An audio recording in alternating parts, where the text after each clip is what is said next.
Hey guys, welcome to the first episode of my channel. So to kick things off, I'm not actually going to show you this thing yet.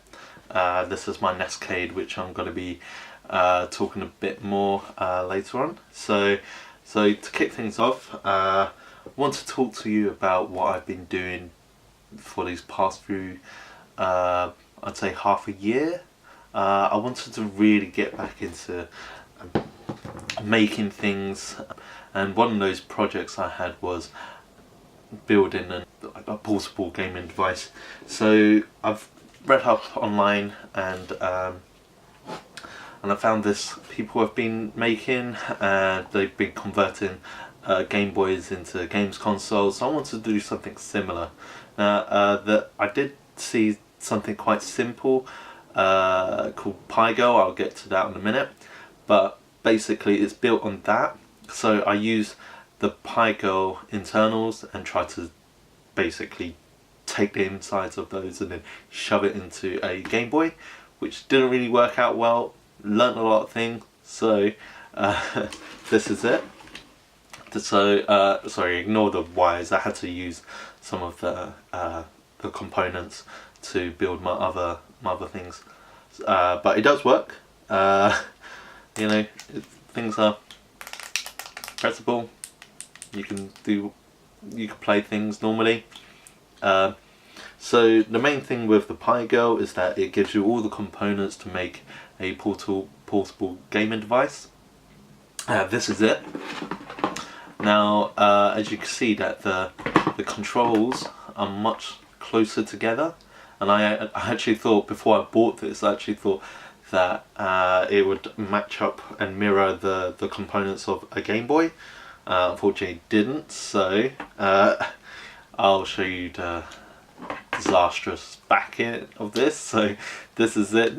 So ignore these as well, these white bits. These is, it's a long story, but I can't get it off now. But these controller, this is the controller board that maps out the controls of the device to the Raspberry Pi, and that's connected via a GPIO. And as I said, it didn't match up with the Game Boy's layout, so I had to map everything from this controller to these controllers, also the start and select button as well. As I say, it doesn't look nice at all. It's pretty ugly, I know. But I learned a lot of things. So taking those things, I then just went back to basics and actually started on the PiGrrl 2. This has actually been worked on by myself and my brother-in-law. It turned out pretty good, I think. It works really nicely. So if you're starting off or you want to get into things like this, I do recommend looking into the PiGrrl 2 project. It's pretty simple. Just got to follow instructions. I mean, they're pretty self-explanatory, so you know, if you want to get into it, do look into it. So anyway, moving on. So learning the stuff that I did of my, what do I call it? Franken Boy. I called it the Franken Boy. Sorry, my brother called it Franken Boy, so I'm calling it the Franken Boy because it's pretty dead. Also, if you're wondering, the insides of this was taken from an original Game Boy. Don't worry, I've bought a new case. I should have used the case in the first place, the empty case in the first place. But anyway, I've taken the components out of this and put it into a new case, so it's all new, it looks all legit, so you don't have to worry about that. So moving on, looking into the PiGrrl project, I wanted to build something with a 5-inch screen, with a bigger screen in mind. Now, if you ever looked at the RetroPie software, there's a lot of developers developing for it and making customizable plugins that you can download. One of them being a PS3 controller input, so you can control your PS3 controller on a custom machine like this. So a portable gaming device with a PS3 controller. So the PS3 controller actually was the same size as a 5-inch screen, which was perfect. So they sort of they were quite uniform in that sense. So I've made a lot of designs, and this is it. I know it looks like a jewellery box, and I think I ruined it by varnishing it. I thought it'd turn out nicer, but it's not the nicest. So anyway, so this is it. So it's it flips open. As you see, there's a little latch there as well, so you can latch on and latch off, and you can open it. You can also notice that there's a latch at the back as well.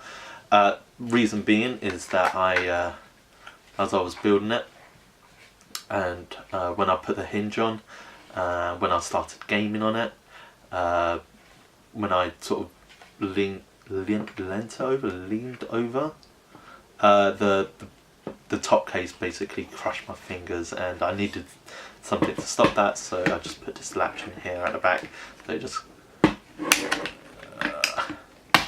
clips on like that, and you can game. So as I say, the controller, there's no connection between the device, well, the screen and the Pi and the controller. There's no wires in between or anything. It's all done wirelessly. So let me switch that on. So as I switch it on, and I'm also going to press the PlayStation button, and that should light up inside to sync up with whatever it can find that's matched up to it. So a bit more about this device. So I had a lot of trouble trying to fit everything onto a piece of wood. It was really complicated. Well, I'd say complicated, it was just really fiddly. I had to work out how I was going to match up these against the controller, and then how everything was going to work, because some things doesn't really press that great. Probably the X isn't that great. But yeah, as you can see also there's some holes. So those are for your L1 and L2 and R1 and R2 buttons, so you can use the triggers. You can put your finger inside like that. And also, what else? Oh, I just started the game. So let me just quickly go through a game. Actually, I have no idea what game it is. Don't know if you could see, sorry. Let me just flip that around, so there we go. Oh, there we go.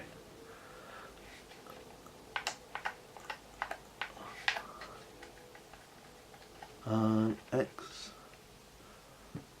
So this is actually, it's pretty powerful. It's able to run a Dreamcast emulator, and it plays fairly well. It's not the greatest, but it does work.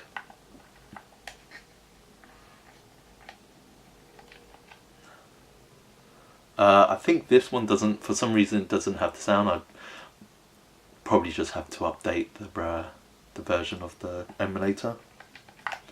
So press start. The start button's really fiddly. Some Capcom game. I have no idea what this is. Oh, it's Cannon Spike. I know actually this game actually runs really badly, so don't expect anything amazing. So anyway, so that's that. I'm just going to turn it off.